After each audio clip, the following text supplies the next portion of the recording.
глас на разумот или промашени деловни очекувања.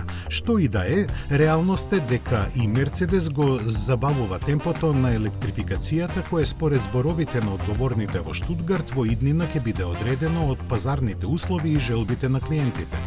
Така, всушност од секогаш и требаше да биде, но isforsираниот политички притисок доведе до фрлање на милиарди на технологии кои ни оддалеку не може да ги вратат вложеното.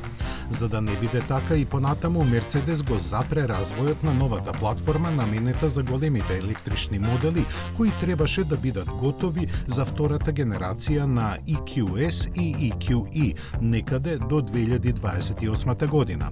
Место неа ќе се продолжи со усовршување и дополнително рафинирање на сегашната механика.